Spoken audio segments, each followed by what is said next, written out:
certain new regulations which have been brought on pilots.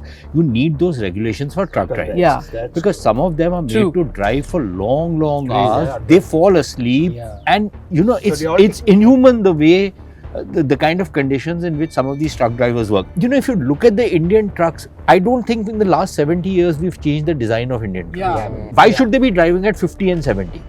Abroad, when you go on expressways, you have those huge trailer trucks which are driving at very high speeds. But they're 12-wheelers and by the way, 14-wheelers. those truck drivers abroad, they are the most skilled drivers. If you see how they negotiate. Exactly. Here, these truck drivers are some of the worst drivers you'll come across.